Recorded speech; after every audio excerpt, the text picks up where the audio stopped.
ready for church and my Saturday errand.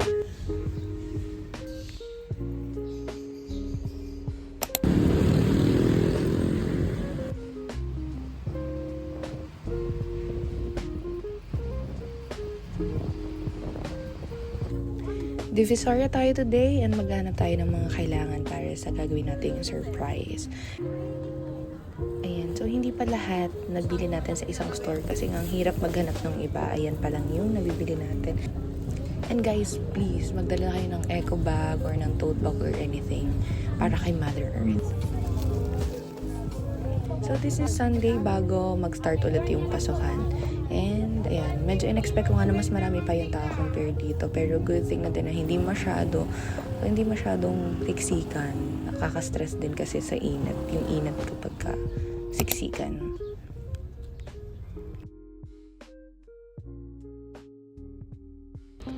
So, sisimulan na natin yung ating surprise. Ayan, nag-start tayo sa isang fuzzy. Kasi guys, kung bibili tayo ng plastic or fake na bulaklak, yung isang klase pa lang ng bulaklak, mahal na siya. And wala naman akong paggagamitan dun sa matitirang iba pa.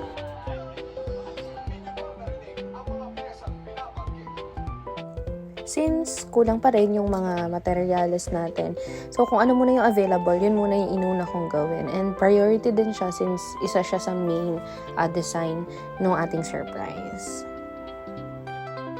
And syempre na rin, para wala tayong masayang na oras.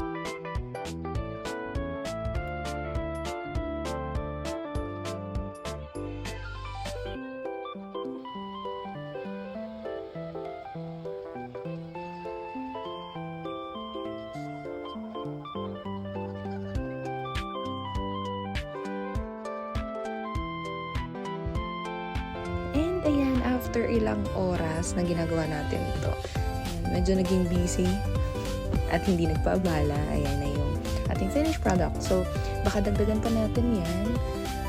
Titingnan natin, depende sa makukuha natin na box. Yun kasi yung hinihintay natin ng material. Ayan, work mode muna ulit tayo guys. Kahit excited na naman tayong umuwi para ituloy yung ating surprise. So, medyo na guys, pala kami muna ng gamit dyan kasi yung tinuturo kong yon, yung boxes na nandun, is pinatanggal. May konti kasing gamit na nakalagay doon and kailangan niya nang maalis. Gagamitin na kasi yung table.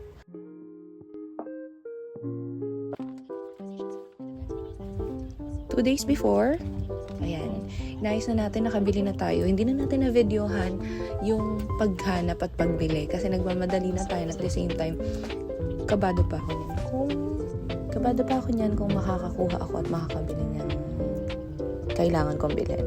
So, yan. Then, meron tayong stock pa ng cartolina. Medyo nakatipid tayo dyan. Ayan, try na natin. So, tinatry na din natin ilagay yung bobo balloons doon sa box. Ayan. So, konting ligpit lang din kasi sisimulan naman natin yung paglalagay nung laman kasama yung flowers kanina doon sa mismong box. So, tingnan natin na excited na ako na matapos to kasi medyo hapon na din yan. So, ito na guys yung purpose ng ating cartolina. Ayan. Para siyang naging filler siya doon sa ilalim before natin lagyan ng mga flowers and all yung mismong box.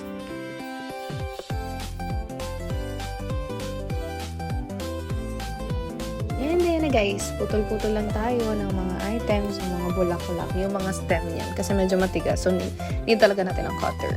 Ayan. So, prep lang natin kasi kulang talaga siya guys. Kung titingnan niyo yung box, gusto ko, yan, punong-puno. Ayun. And nakukulangan pa ako since nakukulangan pa ako ng konting variation ng color.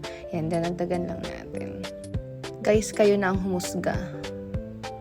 Ayan siya. Pero, eto na siya nung madaling araw, guys. Pumutok siya nung madaling araw, guys. So, pumasok muna ako sa work. Then, after, tsaka ako ulit binuo yung balloon. Kasi, meron naman akong mga extra balloon. Siyempre, in case of ganyan nga yung mangyari. So, tingnan natin kung tagumpay ang gawin na tayo. And, ayan. Diba? Ang daming sinasabi. Mo ako, kahit Hindi sumawa ka naman. muna. Charis. Nakakaya! Ayan, ating birthday boy. That's the goal. So guys, mukha namang successful yung ating surprise. So mabilis man yung pagkikita namin. It's because magkikita naman kami ng weekend. So meron kaming Zambales trip and tingnan natin kung makakapag-take tayo ng clips from there, and then may separate upload tayo for that. Ayun lang. Thanks for watching guys, and happy birthday ulit sa ating birthday boy. And then thank you for watching.